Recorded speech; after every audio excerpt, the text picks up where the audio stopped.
¿Qué pensarías si te dijera que la muerte de un papa puede significar mucho más que una simple pérdida dentro del ámbito religioso? ¿Y si en realidad estuviésemos frente al cumplimiento de una antigua profecía bíblica que advierte sobre tiempos peligrosos que están por comenzar? En la segunda carta a los Tesalonicenses, capítulo 2, versículo 3, se nos dice con firmeza: nadie os engañe de ninguna manera, porque no vendrá sin que antes llegue la apostasía y sea revelado el hombre de pecado, el hijo de perdición. Este pasaje no puede ser tomado como una metáfora simbólica sin peso. Es una pieza clave que nos permite interpretar cómo ciertos sucesos de nuestra realidad actual podrían estar activando los mecanismos proféticos que ya fueron establecidos desde tiempos remotos.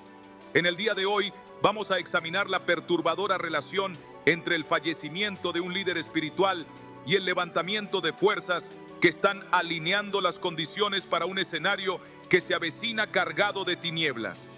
Descubriremos cómo las Escrituras anticiparon con sorprendente exactitud este tipo de eventos. ¿Estás preparado para descubrir lo que Dios ha dispuesto para los días finales? La muerte de una figura espiritual de alto rango siempre causa un impacto a nivel mundial. Pero cuando quien muere es el Papa, la sacudida no solo es social o emocional, sino también espiritual. A través de la historia, los decesos papales han sido entendidos como el cierre de una etapa, el final de un ciclo o incluso como una posibilidad de renovar la fe. Pero, ¿y si esta vez no se trata solo de una transición institucional? ¿Y si estamos siendo testigos de una advertencia mucho más profunda, de una señal profética que ya fue escrita hace siglos en la palabra de Dios? Las Sagradas Escrituras no pasan por alto acontecimientos de tal magnitud, sino que los abordan con una claridad profética que impacta. En el libro de Ezequiel, capítulo 34, versículo 10, el Señor pronuncia palabras severas. He aquí, yo estoy contra los pastores, de sus manos demandaré mis ovejas y haré que dejen de apacentarlas. Este pasaje no solamente expone una gestión espiritual incorrecta, sino que además proclama un juicio inminente sobre aquellos líderes que han desviado al pueblo del camino verdadero. Y cuando el juicio empieza por la misma casa de Dios, sus efectos no se limitan únicamente a ella. En Zacarías capítulo 13, versículo 7, encontramos una profecía profundamente perturbadora. Hiere al pastor, y las ovejas serán dispersadas. Esta declaración, que también fue pronunciada por Jesús en Mateo capítulo 26, versículo 31, no se refiere únicamente al padecimiento del Mesías, sino que además pone en evidencia un principio espiritual ineludible. Cuando cae la figura de autoridad espiritual, el rebaño se desestabiliza y queda vulnerable. No hablamos de metáforas, hablamos de hechos concretos. Este patrón se ha repetido a lo largo del tiempo, cada vez que una figura espiritual de gran influencia deja este mundo. La confusión se multiplica, el temor se intensifica y las tinieblas aprovechan la grieta para sembrar desorden espiritual. No se trata solo de un fallecimiento, se trata de un movimiento profundo en las estructuras invisibles. Y cuando quien muere ocupa uno de los lugares de mayor exposición en el cristianismo global, el impacto trasciende fronteras, culturas y generaciones. Las Escrituras no dejan lugar a ambigüedades cuando explican que muchos de estos sucesos, aunque parezcan meramente humanos, son en realidad parte de un engranaje profético cuidadosamente activado. En el libro de Amós, capítulo 3, versículo 7, se afirma con claridad: porque no hará nada Jehová el Señor, sin que revele su secreto a sus siervos los profetas. Esta afirmación nos exige cambiar nuestra forma de interpretar la actualidad. Nos exhorta a mirar con discernimiento espiritual, no con ojos naturales, a ir más allá de los titulares, a escarbar en la palabra para encontrar lo que Dios ya dejó escrito. No es casualidad que, a lo largo de los siglos, la muerte de ciertos líderes haya coincidido con giros proféticos. Tampoco es azaroso que, cuando se acerca un nuevo tiempo de oscuridad, uno de los primeros elementos en caer sea un pastor. En el libro de Apocalipsis, no todos los referentes religiosos son presentados como ejemplos de luz. En muchos casos, son símbolos de corrupción espiritual cuando se han apartado de la verdad revelada. En los capítulos 2 y 3 de Apocalipsis, las cartas dirigidas a las iglesias evidencian que incluso dentro del cuerpo visible de Cristo puede surgir la tibieza, la idolatría e incluso la traición directa al mensaje original del Evangelio. El Señor dirige una palabra severa a la iglesia de Sardis al decirle: tienes fama de estar viva, pero estás muerta. Apocalipsis capítulo 3, versículo 1. ¿Podría esto ser una descripción encubierta de muchas instituciones religiosas en la actualidad? Incluso de aquellas que, a los ojos del mundo, parecen encarnar la forma más respetable y solemne de la fe cristiana. Y si la muerte de uno de sus máximos representantes no es simplemente un hecho casual, sino una forma en que Dios decide exponer públicamente lo que espiritualmente ya había dejado de vivir hace tiempo. No debemos olvidar que en la narrativa bíblica, el juicio divino no solo recayó sobre reyes y profetas, también cayó con fuerza sobre sacerdotes y líderes espirituales que representaban su nombre. En el primer libro de Samuel, capítulo 2, encontramos uno de los juicios más marcados de todo el Antiguo Testamento, el que cayó sobre Elí y sus hijos. Elí era un sacerdote, y aunque no participaba directamente en la corrupción, la permitía. Su silencio ante el pecado de sus hijos fue suficiente para que el Señor pronunciara su sentencia. Y así dice el versículo 30. Por tanto, Jehová, Dios de Israel, dice: yo había dicho que tu casa y la casa de tu padre andarían delante de mí perpetuamente. Pero ahora dice Jehová, nunca yo tal haga. La muerte de Elí no fue una sorpresa para quienes supieron escuchar las advertencias de Dios. Fue la ejecución exacta de una sentencia que ya había sido dictada desde lo alto. De manera similar, podríamos interpretar la muerte de un papa no solo como un momento de duelo, sino como parte del cumplimiento de una línea profética que revela que algo más profundo se está moviendo en el mundo espiritual. Sobre todo, si esa muerte ocurre en un tiempo marcado por la apostasía, la tibieza y la confusión doctrinal. Tal vez su partida no sea un simple evento dentro del calendario religioso, sino el cierre de una etapa y la apertura de una más oscura. Cuando Jesús habló acerca de los tiempos finales, no dejó espacio para el romanticismo ni para las medias tintas. Su advertencia fue clara: se levantarán engaños tan sutiles, tan convincentes, que incluso aquellos que han sido escogidos por Dios podrían ser arrastrados si no permanecen firmes. En el Evangelio de Mateo, capítulo 24, versículo 24, se nos dice: porque se levantarán falsos cristos y falsos profetas, y harán grandes señales y prodigios, de tal manera que engañarán, si fuere posible, aún a los escogidos. Este anuncio se da en un contexto de guerras, rumores de guerras, enfermedades, agitación global y, por supuesto, de una gran tribulación espiritual que cubrirá a las naciones. ¿Es posible que la muerte de una figura religiosa de alcance mundial forme parte de ese engaño? ¿Podría ser el detonante que marque la transición hacia nuevas doctrinas, nuevos líderes espirituales o incluso una nueva forma de iglesia global, completamente ajena a la verdad del Evangelio de Jesucristo? Si miramos hacia atrás, la historia nos demuestra que cada vacío de poder espiritual ha sido aprovechado por nuevas ideas, muchas de ellas envueltas en aparente bondad, pero profundamente alejadas de la verdad. El libro de Daniel contiene algunas de las revelaciones más inquietantes sobre los poderes que se levantan después de las caídas. En el capítulo 8 del libro de Daniel se describe una visión impactante donde uno de los cuernos pequeños se eleva con tal poder que alcanza incluso al ejército celestial y arroja por tierra la verdad. Esta figura ha sido interpretada por muchos estudiosos y creyentes como una representación del anticristo y no aparece de manera repentina. Su ascenso ocurre en un tiempo de confusión, cuando el santuario es profanado, cuando quienes están en autoridad se desvían de su llamado y cuando el pueblo queda sin guía espiritual firme. El versículo 12 de ese mismo capítulo declara: y echó por tierra la verdad, e hizo cuanto quiso, y prosperó. Esta declaración no solo señala el comportamiento de este poder oscuro, sino que refleja el estado del mundo espiritual en ese momento. Una época en la que la verdad ya no es defendida con coraje, sino debilitada por alianzas impuras, negociaciones doctrinales y compromisos con los sistemas del mundo. En este contexto, La muerte del Papa no necesariamente marca el cierre de un capítulo, sino que podría ser el primer paso en la activación de este panorama profético. Es el inicio de una nueva configuración espiritual global, no su desenlace. Habrá quienes descarten esta perspectiva, tildándola de exagerada o alarmista. Dirán que no debemos interpretar cada hecho como una señal del fin. Sin embargo, el apóstol Pedro nos dejó una advertencia precisa contra esa mentalidad.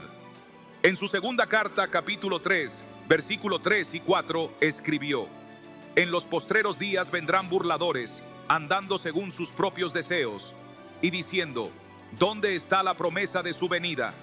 Esta incredulidad, este desprecio por el mensaje profético, es el espíritu que domina hoy muchas estructuras, tanto religiosas como sociales.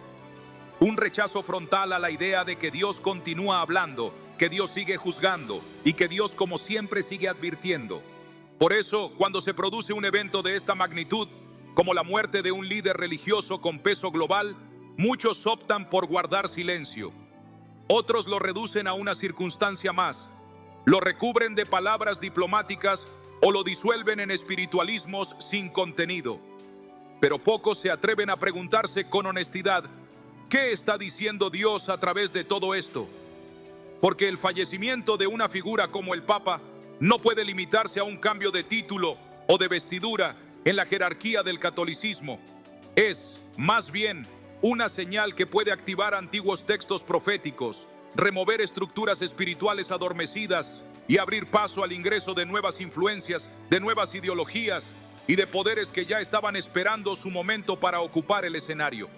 Aunque no podemos asegurar con total certeza que cada suceso concreto represente el cumplimiento exacto de una profecía específica, sí podemos afirmar que todo gran cambio en el ámbito espiritual debe ser examinado con una mirada profunda, guiada por el discernimiento.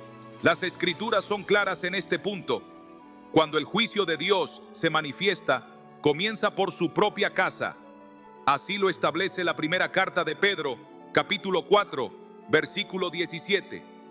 El don del discernimiento espiritual no es una herramienta opcional en estos días, es vital, porque no hablamos de percepciones humanas ni de conjeturas, sino de aprender a ver los acontecimientos desde la perspectiva divina.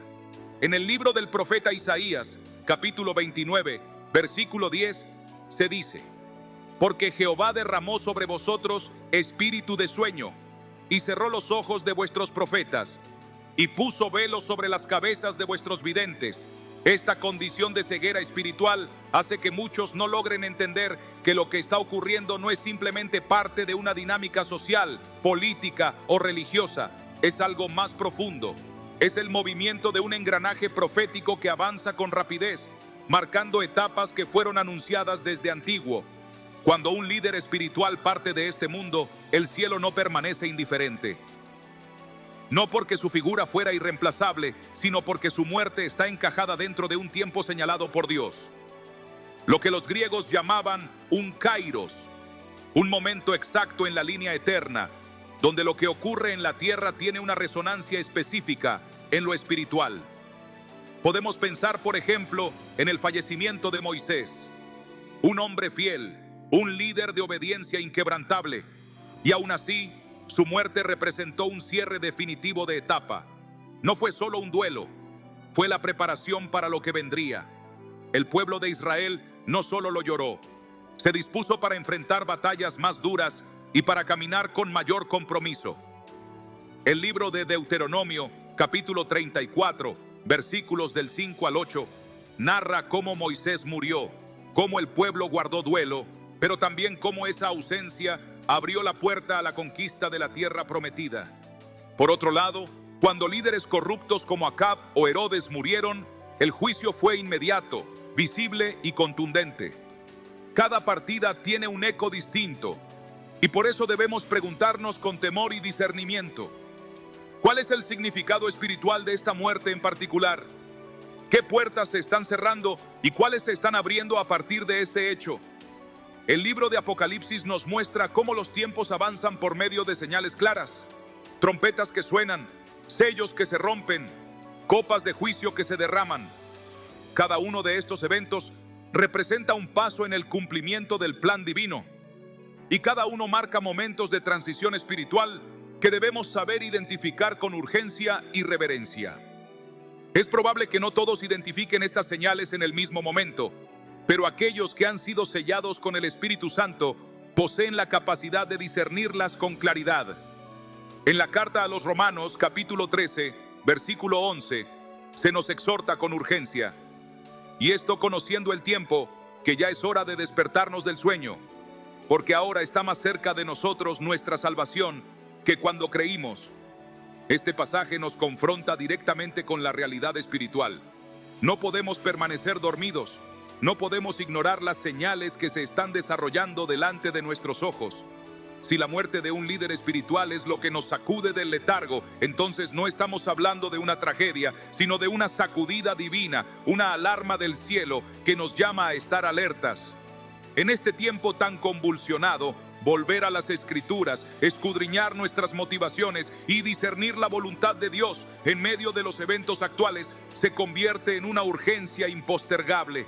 Cada época ha tenido sus señales proféticas, pero no todas las generaciones tuvieron el valor y la sensibilidad espiritual para interpretarlas con precisión. Nosotros no podemos darnos el lujo de repetir ese error. No está en juego una institución, ni siquiera una figura religiosa. Lo que está en juego es el destino espiritual de millones de almas, y el enemigo, que nunca duerme, está atento a cada oportunidad que se le brinda para infiltrarse, dividir, distorsionar y derribar. Por eso, si sucede algo de tanta magnitud como la muerte del Papa, no podemos seguir actuando como si nada hubiese cambiado. El sonido de la trompeta ya se ha hecho oír. Ahora la pregunta es si vamos a responder a ese sonido, o si vamos a continuar dormidos, anestesiados por el sistema. ¿Y vos, realmente estás interpretando los tiempos? ¿O simplemente estás repitiendo lo que dicen los medios? ¿Estás leyendo los titulares de la prensa o estás abriendo las Escrituras para comprender las señales del cielo? Dios está hablando y su voz hoy resuena más fuerte que nunca, pero solo la escuchan aquellos que tienen oído espiritual afinado. Esta muerte no representa un punto final, es el principio de un ciclo profético que ya estaba escrito. Y sí, vienen tiempos difíciles, pero también permanece la promesa de que quienes están firmes en Cristo no serán sacudidos. Porque aunque la tierra tiemble, aunque los cielos se conmuevan, la palabra del Señor permanece firme por los siglos. Durante siglos, Roma no ha sido vista únicamente como el corazón del catolicismo, sino también como un símbolo poderoso de autoridad religiosa y herencia espiritual. Sin embargo, en el libro de Apocalipsis se describe una figura que guarda una semejanza alarmante con esa descripción. Una gran ciudad, asentada sobre 7 montes, vestida con púrpura y escarlata, adornada con oro, piedras preciosas y perlas, y llena de nombres de blasfemia. Esta imagen que encontramos en Apocalipsis capítulo 17, versículos del 3 al 6, ha sido estudiada, debatida y asociada por generaciones con el centro del poder religioso global. Y esa conexión no es fruto de una interpretación forzada ni una invención moderna. Es una lectura profética que sigue viva y que hoy, más que nunca, resuena con fuerza en medio de la confusión espiritual global. Lo que se presenta en ese pasaje no es una descripción superficial ni alegórica. Es una revelación meticulosa, cargada de detalles específicos que señalan a un sistema que con el paso del tiempo se ha desviado completamente de su llamado original y ha terminado convirtiéndose en una maquinaria de seducción espiritual a gran escala. En el capítulo 17 del libro de Apocalipsis, versículo 9, se nos entrega una clave que ha atravesado generaciones de interpretación profética. Aquí está la mente que tiene sabiduría. Las 7 cabezas son 7 montes sobre los cuales se sienta la mujer. Esta no es una imagen poética al azar. Roma ha sido reconocida desde la antigüedad como la ciudad edificada sobre 7 colinas y encaja con precisión escalofriante en esta figura profética. No se trata de una simple coincidencia en la geografía, es una señal, una advertencia espiritual sobre una estructura de alcance mundial que ha logrado establecerse como autoridad dentro del ámbito religioso, cultural e incluso político. La figura de la mujer sentada sobre la bestia no representa a una persona en particular, sino a un sistema, a una expresión de religiosidad desfigurada que ha abandonado el mensaje verdadero del Evangelio. Una institución que, en lugar de ser luz en las tinieblas, ha negociado su integridad a cambio de poder, influencia y pactos con sistemas humanos. Ha cambiado la santidad por la diplomacia. Ha reemplazado la fidelidad a Cristo por estrategias de influencia mundial.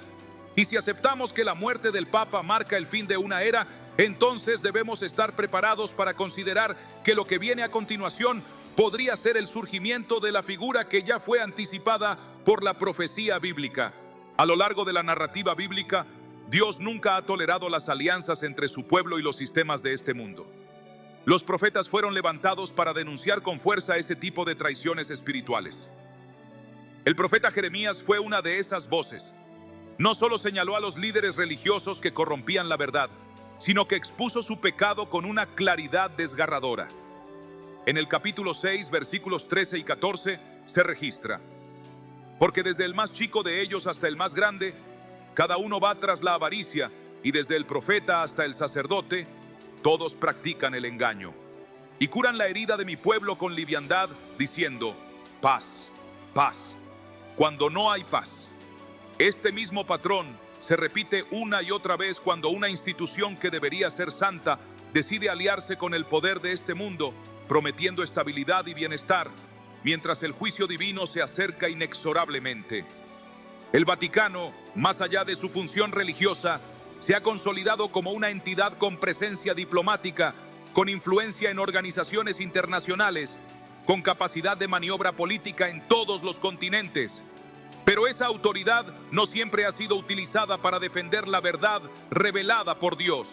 En el libro de Apocalipsis, capítulo 18, versículo 2, encontramos el veredicto final sobre esta estructura espiritual y simbólica. Ha caído la gran Babilonia, y se ha convertido en morada de demonios, refugio de todo espíritu impuro y albergue de toda ave abominable y contaminada. Esta sentencia no se pronuncia sobre un ente oscuro e irreconocible, sino sobre un sistema que alguna vez se vistió de luz, pero terminó siendo canal de idolatría, de comercio espiritual y de profunda traición a la fe auténtica. La referencia bíblica a Babilonia no debe entenderse de manera literal, sino como una figura simbólica cargada de significado espiritual, tal como sucedía en los días del profeta Daniel, cuando dicha ciudad representaba la exaltación del orgullo humano en abierta rebelión contra el gobierno soberano de Dios. La conexión entre esta imagen profética y el Vaticano no radica en la coincidencia de nombres, sino en la naturaleza de su carácter. Cuando una estructura que dice representar a Dios adopta caminos que contradicen su palabra, pasa a ser parte activa de esa Babilonia espiritual que la Escritura denuncia. En el libro del profeta Ezequiel, capítulo 8, encontramos un episodio revelador. El Espíritu lleva al profeta a mirar dentro del templo de Jerusalén, y allí presencia actos de corrupción espiritual ocultos tras los muros. Aquel lugar que debía ser completamente santo se había contaminado profundamente. En medio de los recintos consagrados a Dios, los líderes tallaban ídolos, quemaban incienso a entidades paganas y se postraban en adoración al sol. Lo que Ezequiel contempló no era únicamente una escena del pasado, sino un retrato profético de lo que puede ocurrir en cualquier generación que profane lo sagrado. Esta visión es un espejo espiritual para nuestros tiempos, porque si el epicentro de la fe se convierte en el epicentro de la idolatría, entonces el juicio de Dios no es una advertencia hipotética, es una sentencia segura. Y si, en este contexto, fallece una figura de tan alto perfil como el Papa, no estamos simplemente ante un cierre protocolar o una transición de liderazgo. Podríamos estar presenciando la apertura de una etapa aún más oscura en la que la corrupción religiosa se intensifica y el engaño espiritual toma nuevas dimensiones. En el libro de Apocalipsis, capítulo 13, se nos presenta una visión inquietante. Aparece una bestia que surge del mar, con 10 cuernos y 7 cabezas. Esta bestia recibe poder, autoridad y trono directamente del dragón, y el mundo entero se maravilla tras ella. Pero el texto no se detiene ahí. Se menciona también una segunda bestia, esta vez emergiendo de la tierra. Tiene cuernos semejantes a los de un cordero, pero su voz es como la del dragón. Esta criatura actúa en nombre de la primera, ejerciendo su autoridad, promoviendo la adoración a la bestia principal y realizando señales sobrenaturales para seducir a los habitantes de la tierra. Muchos intérpretes bíblicos han comprendido que esta segunda bestia representa un sistema religioso falso, una estructura espiritual que simula santidad, pero coopera directamente con el poder político mundial para arrastrar a las masas al engaño. A la luz de esto, el rol del Vaticano no puede ser minimizado.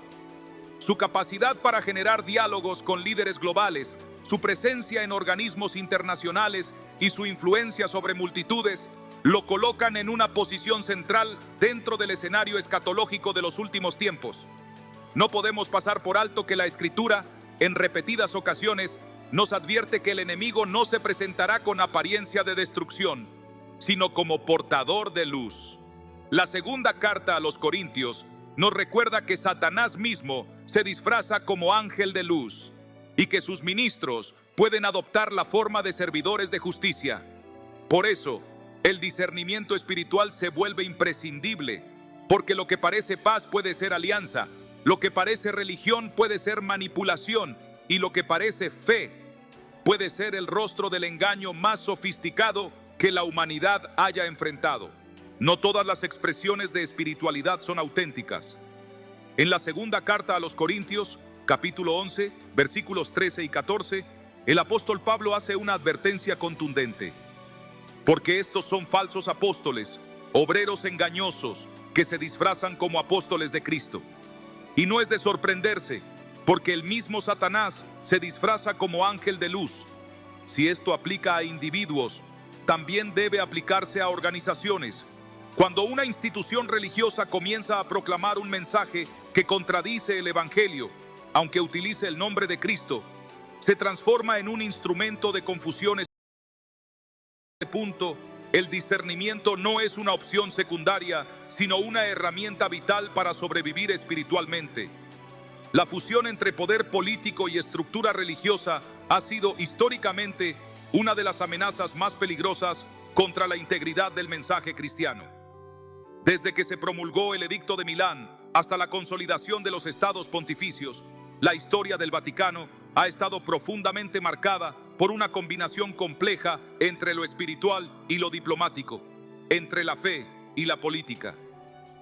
Aunque esta fusión ha producido resultados eficaces desde una perspectiva humana, también ha originado un sistema que en múltiples ocasiones ha optado por conservar su influencia antes que defender la verdad del Evangelio. Por esta razón, cuando ese sistema experimenta una alteración profunda, como lo es la muerte de su figura más representativa, no necesariamente se da paso a una reforma auténtica, sino a una reorganización interna que podría permitir el ascenso de fuerzas todavía más peligrosas. En el libro del profeta Daniel, capítulo 7, se describe una figura simbólica muy particular, un cuerno pequeño que profiere blasfemias contra el Altísimo y oprime al pueblo santo.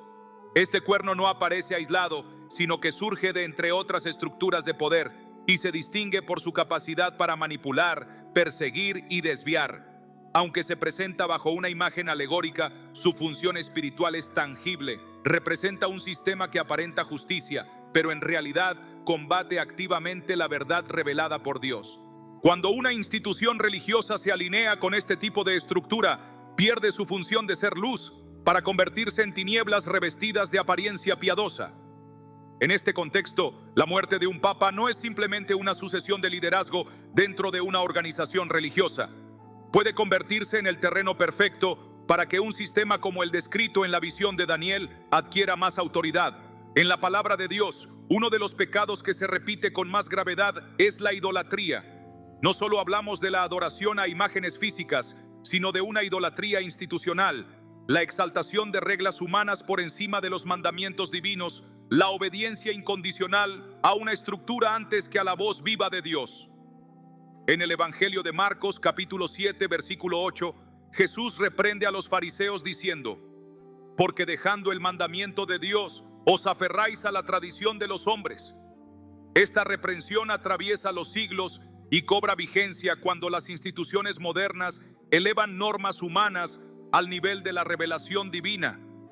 Cuando eso sucede, se crea un entorno fértil para la proliferación del engaño. Y si esa estructura tiene influencia global, entonces el error no se limita a un lugar, sino que se difunde con poder sobre las naciones. El libro de Apocalipsis deja claro que en los últimos tiempos habrá una entidad religiosa que se unirá al poder del anticristo. Esto no es una invención fantasiosa ni una especulación conspirativa. Es una pieza central de la profecía bíblica sobre los eventos que marcarán el cierre de la historia humana tal como la conocemos. El falso profeta no se manifiesta de forma aislada, ni surge desde una posición de anonimato. Su poder no necesita ser construido desde los cimientos, porque lo recibe como herencia de una estructura que ya posee autoridad, visibilidad y reconocimiento internacional. Actúa en representación de una institución ya establecida, y es precisamente cuando la figura más influyente de esa organización desaparece, que se abre el espacio para que ese trono simbólico sea ocupado por alguien con intenciones completamente opuestas a las del Evangelio original. Una figura que no viene a pastorear con compasión, sino a gobernar con imposición, que no se presenta para predicar la verdad, sino para suplantarla con una doctrina adulterada y manipuladora. Aunque las Escrituras no mencionan explícitamente al Vaticano por nombre, sus retratos proféticos son tan precisos y minuciosos que resulta difícil no hacer la conexión. La imagen de la mujer embriagada con la sangre de los santos no representa a una entidad ajena al cristianismo. No es una figura externa, pagana o extranjera. Es una representación profética de una estructura que, aunque lleva el nombre de Dios, ha perseguido, silenciado y ejecutado a quienes han defendido con firmeza la verdad revelada en la palabra. En el libro de Apocalipsis, capítulo 17, versículo 6, se describe así: Vi a la mujer ebria de la sangre de los santos y de la sangre de los mártires de Jesús, y cuando la vi, quedé asombrado con gran asombro. El impacto de Juan no fue por lo externo, no fue por su apariencia ni por sus vestiduras. Fue por la contradicción espiritual que representaba, porque lo que debía ser una figura de santidad se había transformado en un agente de persecución y muerte. Esa distorsión es lo que causa ese profundo asombro. Cómo algo que aparenta piedad puede convertirse en instrumento de oscuridad. Frente a pasajes tan claros y contundentes, no podemos considerar la muerte de un papa como un simple hecho eclesiástico o una transición administrativa dentro de una institución religiosa. Debemos interpretarla dentro del marco de una narrativa profética que nos exhorta a estar espiritualmente despiertos y atentos. No se trata de emitir juicios personales ni de condenar a quienes practican su fe con sinceridad dentro de cualquier denominación. Se trata de discernir los tiempos, de comprender que existe un sistema espiritual descrito con precisión en las Escrituras y que ese sistema puede estar más presente y activo de lo que muchos suponen. La desaparición de su rostro más representativo no es necesariamente el cierre de su influencia. Podría ser, de hecho, el comienzo de una etapa aún más peligrosa, más sutil y más seductora. Mientras el mundo observa con respeto un funeral marcado por solemnidad y tradición, el cielo podría estar señalando una transición espiritual de dimensiones eternas. Lo que se avecina no es simplemente la elección de un nuevo líder, es la continuación de un plan que ya fue revelado en las páginas sagradas. Lo que está aconteciendo no debería sorprendernos si realmente conocemos la Escritura. La verdad ya fue revelada. Ahora, el discernimiento se convierte en un deber ineludible. Las señales ya no están ocultas. Están frente a nuestros ojos, exigiendo que despertemos. La profecía no se equivoca, no exagera y no deja margen para la indiferencia.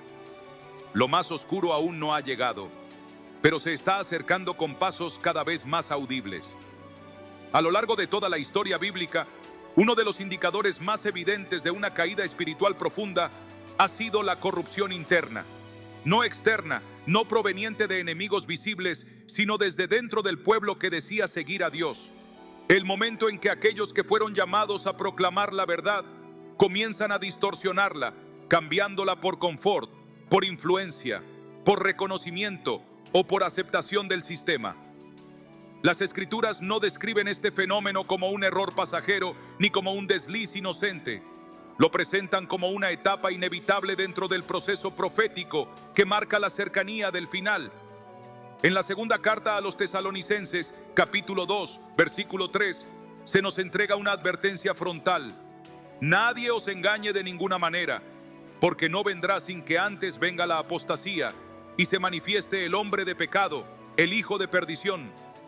Esta apostasía no debe entenderse como una simple confusión doctrinal o una diferencia interpretativa sin peso. Es algo más profundo.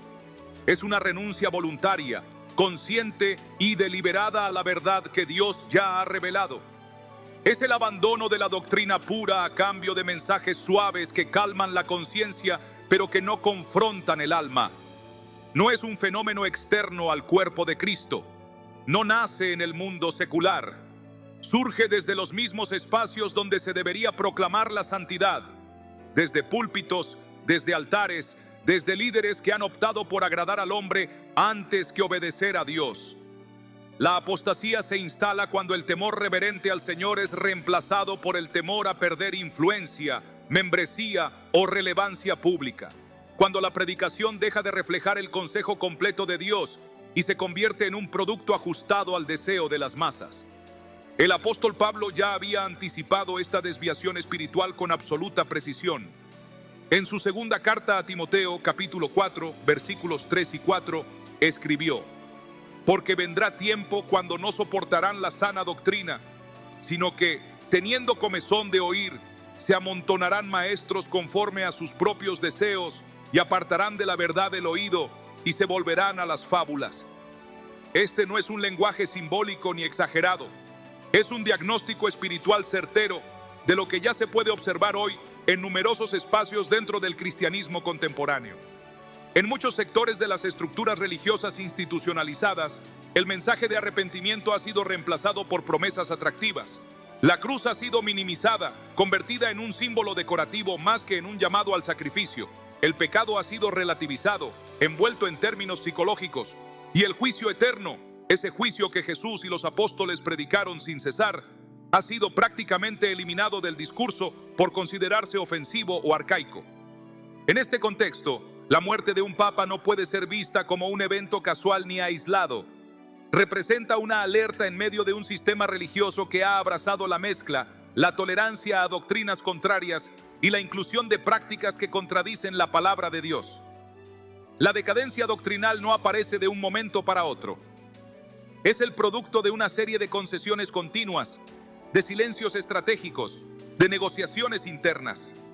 Y cada una de esas concesiones va erosionando la verdad, debilitando la columna de la fe, hasta que lo que permanece ya no se parece al Evangelio de Cristo, sino a una construcción humana con apariencia de piedad, pero sin el poder de la santidad. Primero se dejan de lado ciertos pasajes, después se reinterpretan a conveniencia, y finalmente terminan siendo reemplazados por discursos humanistas, espiritualidades mezcladas y teologías moldeadas para agradar a las expectativas del mundo moderno. Pero Dios no puede ser burlado. En la carta a los Gálatas, capítulo 1, versículos del 6 al 9, el apóstol Pablo declara una de las advertencias más severas que encontramos en el Nuevo Testamento. Estoy maravillado de que tan pronto os hayáis alejado del que os llamó por la gracia de Cristo para seguir un evangelio diferente. No que haya otro, sino que hay algunos que os perturban y quieren pervertir el evangelio de Cristo. Estas palabras no dejan margen a la ambigüedad. No existe un nuevo evangelio legítimo. Toda modificación del mensaje original, por más decorosa que parezca, por más amable que suene, constituye una apostasía. Aunque esté envuelta en un lenguaje de paz, de inclusión o de apertura cultural, sigue siendo una negación de la verdad revelada. Este mismo patrón ya se manifestaba en el Antiguo Testamento. La historia del pueblo de Israel nos muestra cómo, a pesar de haber presenciado milagros poderosos, de haber recibido promesas y advertencias directamente de Dios, una y otra vez caían en idolatría y rebelión. Y muchas de esas caídas comenzaban con la desviación de sus líderes espirituales. En el libro del profeta Jeremías, capítulo 23, el Señor confronta directamente a los profetas corruptos que hablaban palabras agradables pero sin origen divino. En el versículo 16 dice: No escuchéis las palabras de los profetas que os profetizan. Os alimentan con esperanzas vanas. Hablan visión de su propio corazón, no de la boca de Jehová. Este fenómeno no se detuvo con los siglos. En el nuevo pacto, las advertencias se intensifican. Jesús mismo no evitó el tema. En Mateo capítulo 7, versículo 15, alertó diciendo: guardaos de los falsos profetas, que vienen a vosotros con vestidos de ovejas, pero por dentro son lobos rapaces. No es una metáfora suave, es una imagen contundente del peligro de confiar en las apariencias externas sin examinar el fruto espiritual. Cuando un líder de alto perfil muere, como es el caso del Papa, no necesariamente se debilita el sistema que lo sostenía. Esa estructura puede reorganizarse, adoptar una nueva imagen e incluso parecer más fuerte que antes. Pero si su raíz está contaminada, el fruto también lo estará. El problema no está en la sucesión visible. El verdadero problema está en el fundamento invisible. Si la base ya no es Cristo como la piedra angular, sino las tradiciones humanas, los pactos políticos o la conveniencia institucional, entonces la apostasía no es una amenaza futura, es una realidad presente y establecida. La parábola de los dos cimientos que Jesús enseñó en Mateo capítulo 7, versículos del 24 al 27, se vuelve crucial en este contexto. Una casa puede parecer sólida hasta que vienen la lluvia, los vientos y las tormentas. Entonces queda expuesto si estaba construida sobre roca o sobre arena. Hoy muchas de las estructuras religiosas están siendo probadas. Y lo que se revela es confusión, falta de firmeza doctrinal y mezcla espiritual. Este desorden no es producto del azar, es parte del escenario profético. La confusión en la doctrina no es simplemente un error inocente, es un elemento clave en la preparación del camino para el gran engaño de los últimos tiempos. No basta con que el mundo rechace la verdad, es necesario que, desde los mismos lugares donde debería proclamarse la palabra, se levanten mensajes diluidos, permisivos con el pecado y complacientes con las filosofías de esta era. Esta es la trampa más peligrosa, la que adormece la conciencia de las multitudes, la que disfraza el error como misericordia, la que hace que millones caminen hacia el abismo, creyendo que están en paz con Dios. En el libro del profeta Isaías, capítulo 30, versículo 10, se revela una de las actitudes más peligrosas que puede adoptar el pueblo de Dios. Le dicen a los videntes: no veáis, y a los profetas: no nos profeticéis lo recto. Decidnos cosas agradables, profetizad ilusiones. Cuando la verdad se vuelve incómoda, la mentira comienza a resultar más atractiva. Cuando la luz desnuda el pecado, las tinieblas se ofrecen como un escondite cómodo. Y en ese escenario de distorsión espiritual, las mismas estructuras religiosas pueden transformarse en los principales vehículos del error. No porque nieguen abiertamente a Dios, sino porque enseñan y proclaman una imagen deformada de Él, una figura moldeada a la medida de las necesidades, los gustos y los deseos del ser humano moderno. El deterioro espiritual no se manifiesta únicamente en la predicación, sino también en la adoración. El culto, que debería ser una expresión de reverencia profunda, se convierte en una rutina superficial cuando el corazón se aleja del Dios vivo. En el primer capítulo del libro de Isaías, versículos del 13 al 15, el Señor expresa su desagrado con palabras extremadamente duras. No me traigáis más ofrenda vana, el incienso me resulta abominable. Cuando multiplicáis la oración, yo no la escucho. Vuestras manos están llenas de sangre. Esta declaración, aunque dirigida originalmente al pueblo de Israel, trasciende su tiempo y lugar. Es una denuncia que se hace viva en cada generación que sustituye la autenticidad espiritual por espectáculo, que exalta la forma mientras descuida el fondo y que proclama devoción con los labios mientras el corazón permanece lejos del Creador. Jesús mismo reafirma este principio en el Evangelio de Mateo, capítulo 15, versículos 8 y 9, al citar las palabras del profeta: este pueblo me honra con los labios, pero su corazón está lejos de mí.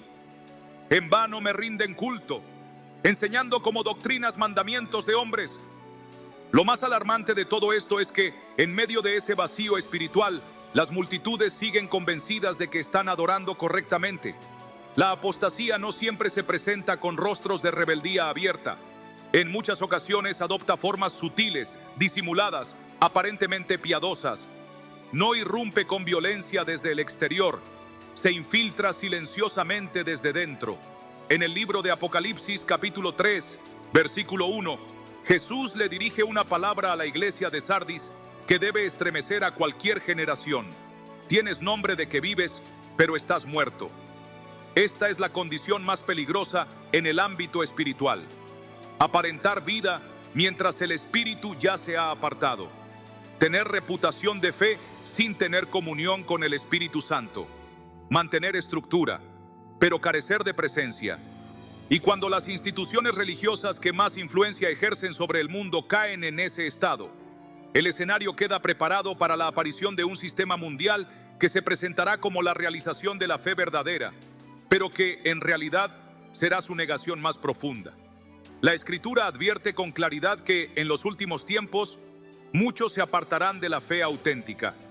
En la primera carta a Timoteo, capítulo 4, versículo 1, leemos: pero el Espíritu dice claramente que en los postreros tiempos algunos apostatarán de la fe, prestando atención a espíritus engañadores y a doctrinas de demonios. Esta profecía no se refiere únicamente a rituales oscuros o prácticas abiertamente ocultistas. Se refiere a enseñanzas aparentemente inofensivas, pero que socavan los fundamentos del Evangelio. Se trata de doctrinas que excluyen el señorío absoluto de Cristo, que anuncian una gracia sin arrepentimiento, una salvación sin santidad, un mensaje sin cruz. Y esa es justamente la estrategia más peligrosa del enemigo: no eliminar la fe, sino corromperla desde adentro, hasta que deje de ser fe en absoluto. Y cuando estas enseñanzas distorsionadas provienen directamente de figuras que ostentan autoridad dentro del ámbito religioso, su efecto no es simplemente doctrinal, es devastador a nivel espiritual. La muerte de un líder espiritual no debe interpretarse como un mero cierre administrativo dentro de una organización. Es, en muchos casos, un evento con resonancias celestiales. Si ese liderazgo formaba parte de un sistema que ha abandonado el diseño original de Dios, su caída puede funcionar tanto como una señal de juicio divino, como una antesala para el cumplimiento de algo mayor, más profundo, más profético. No se trata de condenar a personas, sino de interpretar los tiempos con ojos abiertos, porque la apostasía ya no es una amenaza distante, es una realidad instalada, está en curso, y todo aquel que no esté firmemente enraizado en la verdad revelada por las Escrituras corre el riesgo de ser arrastrado por la corriente de confusión que ya está inundando al mundo entero. La palabra de Dios permanece como la única roca inquebrantable. Los cielos y la tierra pueden tambalearse, pueden pasar, pero su palabra no pasará jamás. Y es precisamente esa palabra la que nos equipa para discernir estos tiempos complejos. Todo aquel que busca al Señor con sinceridad, en espíritu y en verdad, podrá entender lo que está ocurriendo más allá de los titulares, más allá de los rituales, más allá de las estructuras visibles. La muerte del Papa dentro de este contexto espiritual no debe verse como una simple noticia. Es una pieza que se acomoda dentro de un tablero profético más grande, un diseño que fue trazado desde antes de la creación del mundo. Mientras el mundo se enfoca en los rostros que cambian, en los funerales multitudinarios o en la elección del sucesor, el pueblo de Dios debe estar mirando las señales, porque estas señales no anuncian paz duradera ni renovación espiritual auténtica. Anuncian cumplimiento profético, anuncian transición. Y la exhortación de Jesús sigue vigente: velad y orad, porque lo que viene no será liviano. El surgimiento del falso profeta no es una teoría lejana, ni una figura que aparecerá exclusivamente en los últimos capítulos del Apocalipsis. Es una presencia que se está gestando desde ahora, silenciosamente, con disimulo, dentro de los mismos espacios donde antes se predicaba la verdad sin concesiones. Lo que antes era fácilmente identificable como error, hoy se disfraza con un lenguaje espiritual cuidadosamente formulado. Se viste con discursos de unidad universal, con declaraciones de tolerancia incondicional, con mensajes dulces que exaltan la aceptación sin transformación. Y mientras los ojos del mundo están atrapados por las tragedias evidentes, el enemigo trabaja desde la sombra, sin prisa, con estrategia. Está preparando el escenario para aquel que no se manifestará con rostro de maldad, sino con apariencia de piedad. En el libro de Apocalipsis, capítulo 13, versículo 11, Juan describe esta figura con una precisión profética escalofriante. Después, vi otra bestia que subía de la tierra. Tenía 2 cuernos semejantes a los de un cordero, pero hablaba como dragón. La contradicción no puede ser más clara. Su exterior remite a la figura de Cristo, pero sus palabras proceden de otra fuente completamente distinta. Este falso profeta no llega imponiéndose por la fuerza. No necesita violencia para avanzar.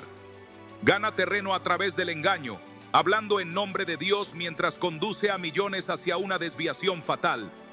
Su objetivo no es simplemente confundir la doctrina, sino reconfigurar el camino.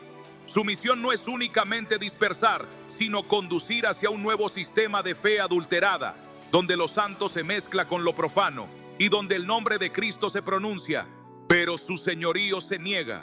Este falso profeta no viene simplemente a predicar una herejía. Su propósito va mucho más allá. Él dirige a la humanidad hacia la adoración de la bestia, estableciendo un sistema espiritual global donde la fe, la religión y la moralidad quedan sometidas a la voluntad de un gobierno impío. No se trata solo de manipulación ideológica. Su autoridad está acompañada por manifestaciones que apelan a los sentidos, a lo emocional y a lo impresionante. En el libro de Apocalipsis, capítulo 13, versículos 13 y 14, se describe así: también hace grandes señales, de tal manera que aún hace descender fuego del cielo a la tierra delante de los hombres, y engaña a los moradores de la tierra con las señales que se le ha permitido hacer. Este pasaje no debe interpretarse como una metáfora poética. Es una advertencia literal de que este poder utilizará elementos espectaculares para legitimar su mensaje. Su dominio se fundamentará no solo en su palabra, sino en su capacidad de asombrar, de entretener y de seducir. Lo más inquietante de esta figura no es su violencia ni su imposición abierta. Es su capacidad de infiltrarse sin levantar sospechas. Se presentará con una imagen de piedad. Utilizará un lenguaje bíblico. Citará escrituras. Hablará de amor, de compasión, de unidad, de inclusión. Y sin embargo, su esencia estará completamente opuesta al corazón del Evangelio, porque su propósito será sustituir la verdad redentora de Cristo por una versión falsificada que conserve las formas, pero niegue el poder. En la segunda carta a Timoteo, capítulo 3, versículo 5, el apóstol Pablo describe a este tipo de influencia cuando dice: tendrán apariencia de piedad, pero negarán la eficacia de ella. Esa es la marca del engaño. Cuando el mensaje ya no transforma, cuando la gracia ya no llama al arrepentimiento, cuando se predica un amor separado de la santidad y una esperanza sin juicio. Y lo más peligroso no será su aceptación por parte del mundo secular. Lo más alarmante será su reconocimiento dentro del mismo cuerpo visible de la fe, porque su autoridad no le será concedida por ateos ni por blasfemos. Será legitimada por multitudes de creyentes que han perdido la capacidad de discernir por haber dejado de lado la palabra. Jesús mismo advirtió esta realidad con contundencia en el Evangelio de Mateo, capítulo 24, versículo 24. Porque se levantarán falsos cristos y falsos profetas, y harán grandes señales y prodigios, de tal manera que engañarán, si fuese posible, aún a los escogidos.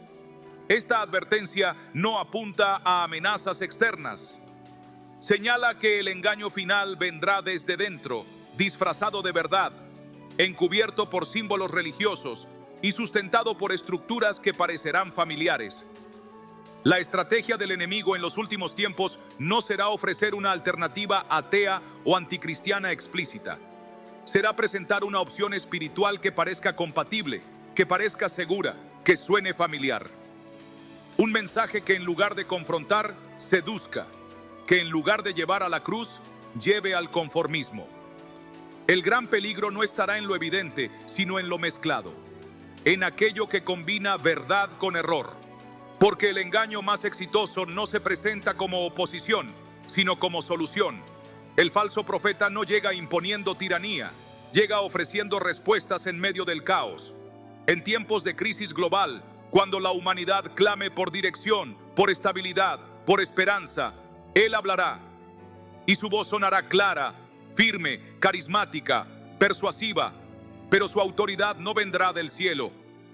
En Apocalipsis, capítulo 13, versículo 12, se establece con claridad: y ejerce toda la autoridad de la primera bestia en presencia de ella, y hace que la tierra y los moradores de ella adoren a la primera bestia.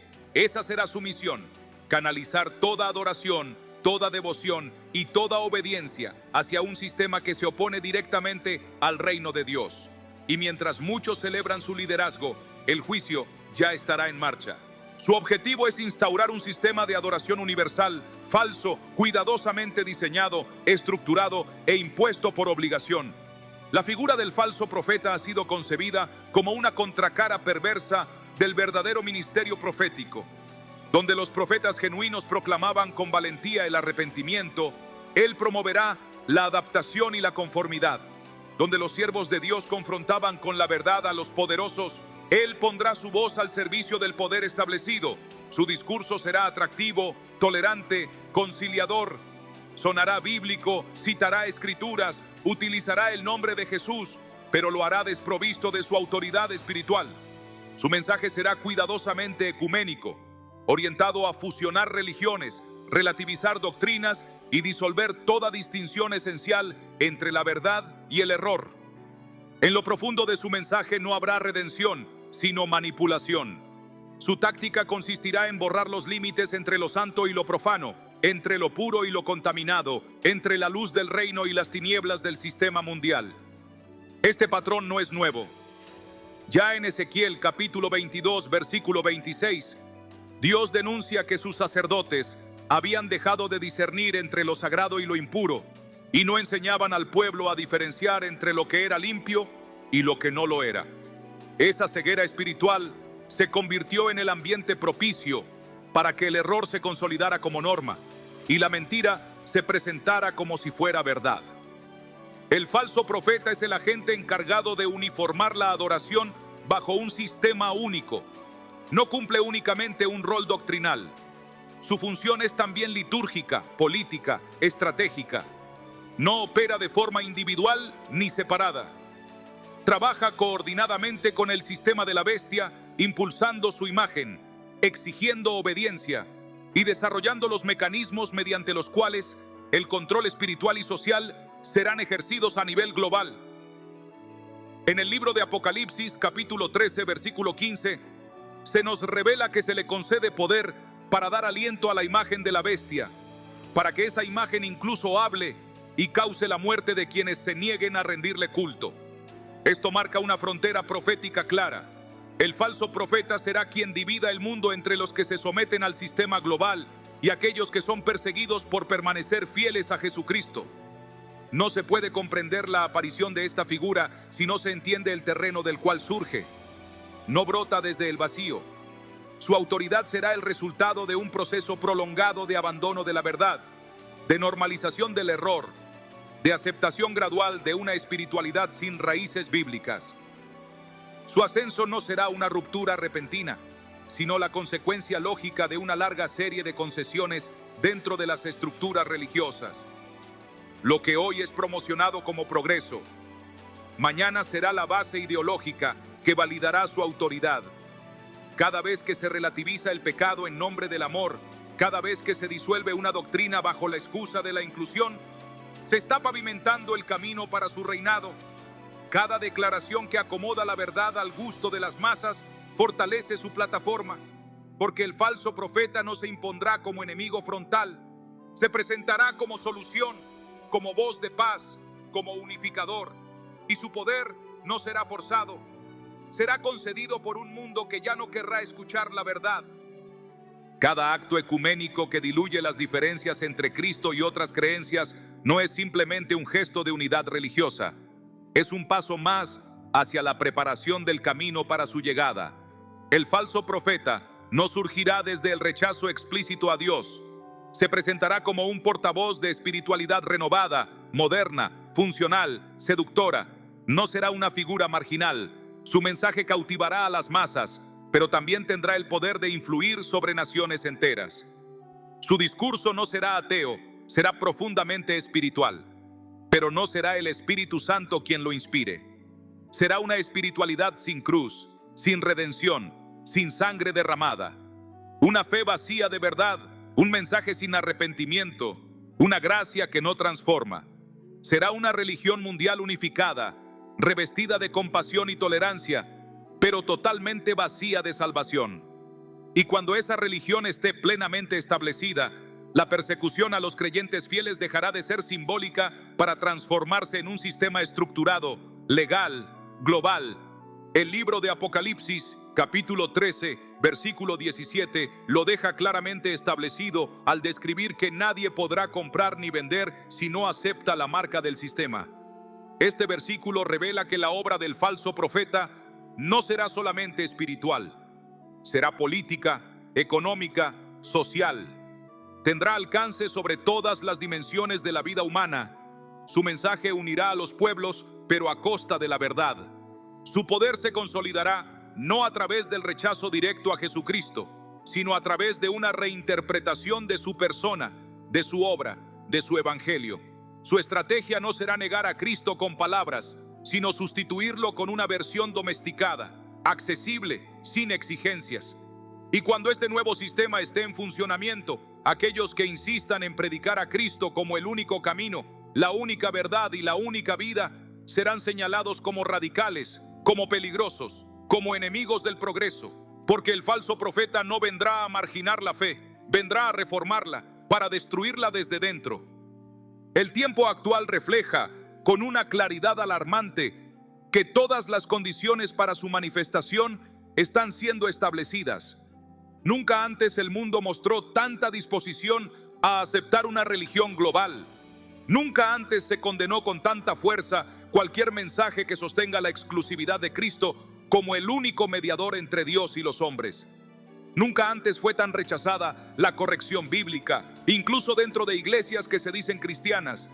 Hoy se aplaude lo que Dios aborrece, se censura lo que Dios ordena, y esa es la preparación perfecta para que el portavoz de esta nueva espiritualidad surja. No hablará desde un rincón escondido, se levantará en plataformas de alcance mundial. No llegará como un hereje, sino como un reformador. No será rechazado, será exaltado. Y quienes no hayan ejercitado el discernimiento no reconocerán su rostro. Pero el pueblo que conoce a su Dios sabrá discernir, no porque siga señales, sino porque sigue la palabra. Sabrá distinguir porque fue advertido, porque ha caminado con el Espíritu, porque no se alimenta de tendencias, sino de escritura. Jesús dijo en el Evangelio de Juan, capítulo 10, versículo 5, «Mas al extraño no seguirán, sino que huirán de él, porque no conocen la voz de los extraños». Esta es la promesa que sostiene al remanente.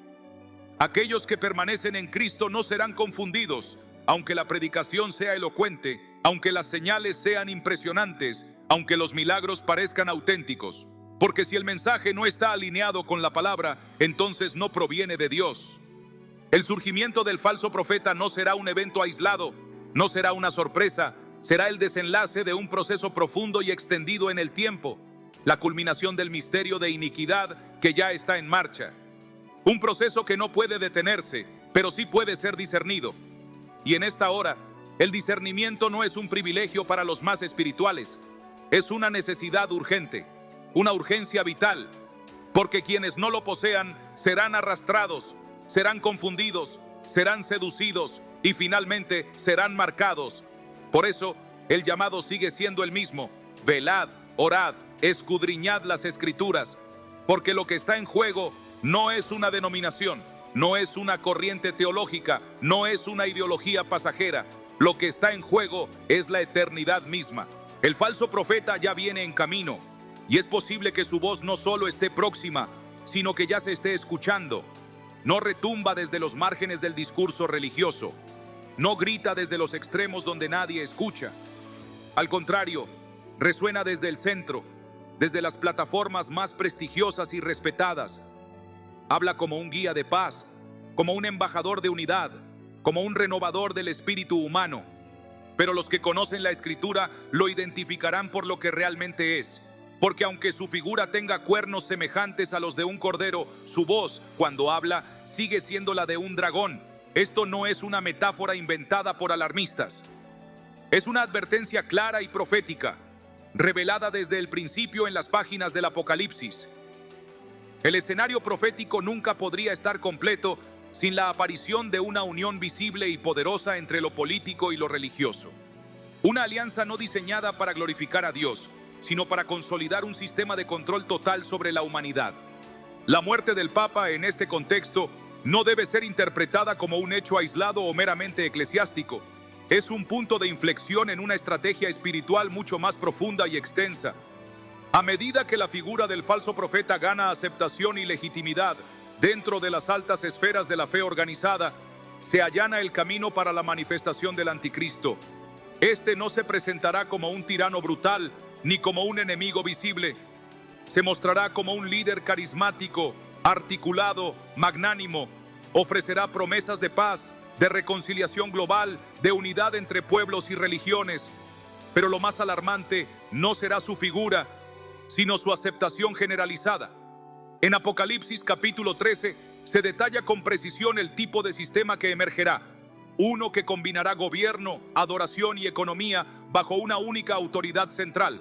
Este sistema no será impuesto desde la fuerza bruta al comienzo. Será promovido desde lo espiritual, sostenido por la influencia del falso profeta, quien inducirá al mundo entero a adorar a la bestia, cuya herida mortal fue sanada. Él será quien active las condiciones necesarias para que la humanidad acepte la marca, no desde el terror, sino desde el deseo de pertenecer, de sobrevivir, de prosperar. Su rol no será simbólico, será operativo, estratégico y determinante. El poder religioso dejará de ser un observador pasivo para convertirse en un facilitador activo del dominio del anticristo. Ambos no actuarán en competencia, sino en completa sincronía. Uno construirá el relato espiritual, el otro implementará el sistema terrenal. Juntos darán forma a un orden global que suplantará los valores eternos del reino de Dios por una estructura de aparente justicia, paz y progreso. La unión entre religión y política no es un fenómeno nuevo, pero en el marco profético de los últimos tiempos, esta fusión adquiere una dimensión aterradora. Ya no se trata simplemente de diplomacia ni de acuerdos institucionales. Se trata de una amalgama espiritual que proporcionará justificación moral y legitimidad sagrada a una rebelión sistemática contra la verdad. En el libro del profeta Daniel, capítulo 8, versículos 24 y 25, se describe al anticristo como aquel que, con inteligencia y sagacidad, hará prosperar el engaño, se engrandecerá en su corazón, destruirá sin previo aviso y finalmente se levantará contra el príncipe de los príncipes. Su autoridad será acompañada de palabras persuasivas, de una imagen seductora y de una estrategia envolvente. No impondrá su dominio con brutalidad inicial, sino con encanto. No será temido, será celebrado. Y será justamente esa religión corrompida, desprovista de la presencia del Espíritu Santo, la que le abrirá las puertas, no solo brindándole respaldo político, sino ofreciéndole aprobación espiritual, como si fuera un instrumento de Dios para los nuevos tiempos.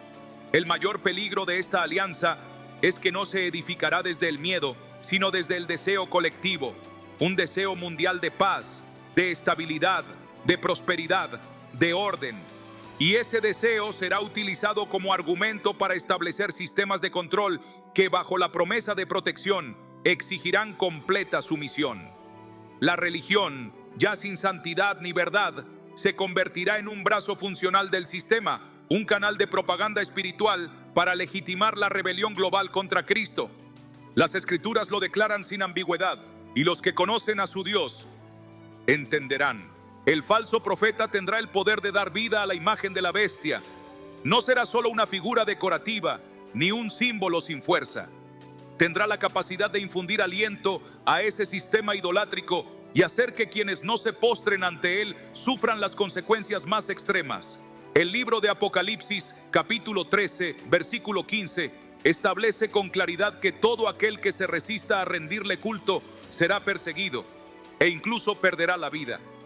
La fidelidad a Cristo ya no será simplemente una decisión espiritual personal, se convertirá en un acto de valentía, porque el precio de permanecer firme en la verdad será cada vez más alto. El anticristo no vendrá con una agenda de destrucción frontal hacia la fe. No intentará abolirla, sino sustituirla. Su sistema será amplio, atractivo, razonable. Su discurso apelará a la lógica humana, al deseo de paz, al anhelo de unidad. Y gracias a su alianza con el poder religioso, logrará penetrar hasta los lugares más íntimos, el alma y la conciencia. Esta etapa profética no es simplemente un tiempo de vigilancia, es uno de los momentos más críticos de toda la historia espiritual de la humanidad, porque no se trata solo de reconocer a un gobernante, sino de discernir un sistema que se levantará como una imitación de Cristo. Será una copia cuidadosamente diseñada, un reflejo distorsionado, una falsificación que solo quienes tienen los ojos del Espíritu abiertos podrán identificar.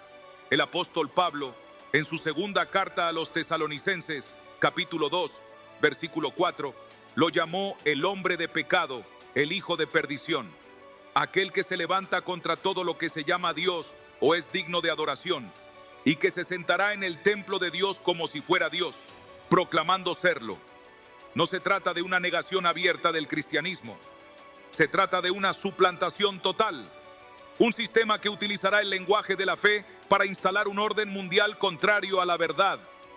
Este tiempo exigirá una fe sólida, una fidelidad que no se negocia, porque aquellos que se nieguen a adorar al sistema serán vistos como una amenaza, como obstáculos al avance global, como enemigos de la paz. Y lo más doloroso es que las mismas estructuras religiosas que deberían ser refugio para los justos se transformarán en instrumentos de señalamiento. La figura de Cristo crucificado será desplazada por una figura política exaltada. Ya no se predicará el arrepentimiento como necesidad urgente, sino la aceptación incondicional de un nuevo orden que exigirá sumisión total. El sistema descrito en Apocalipsis no durará para siempre, tendrá su tiempo limitado, pero mientras opere, su poder será devastador.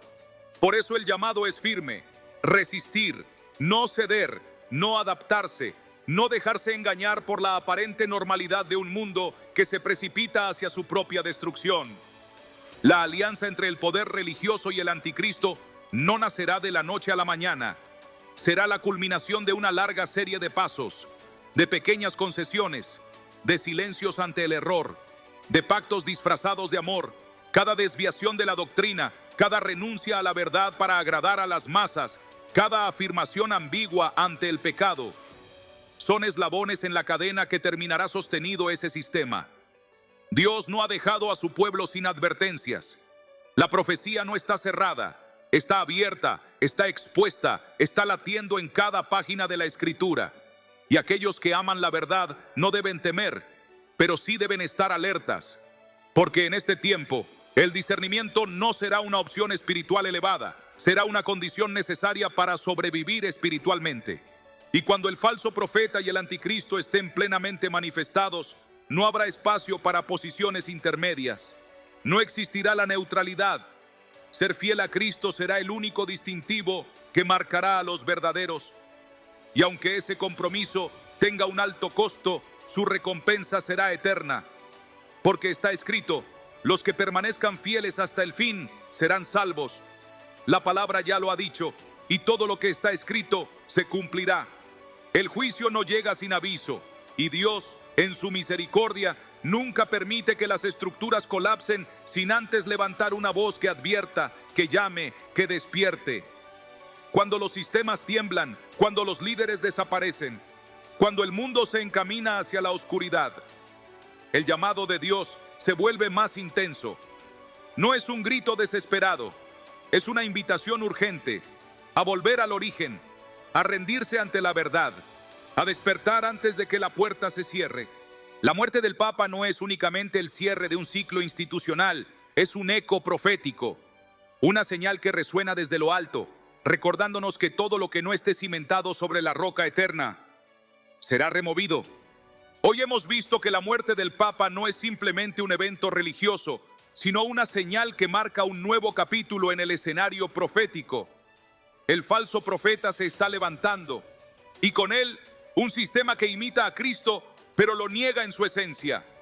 El mundo lo recibirá con admiración, pero los que conocen la verdad sabrán reconocerlo, porque el discernimiento será la línea que separe a los fieles de los engañados. La persecución no llegará con gritos, llegará con aplausos. Por eso, si sentís que este mensaje te ha despertado, deja un comentario diciendo: Señor, despiértame para no ser engañado. No lo hagas por el algoritmo, hacelo como una declaración espiritual pública, porque en estos tiempos mantenerse firme no es una opción, es una urgencia. Cristo viene y quienes permanezcan fieles verán su gloria.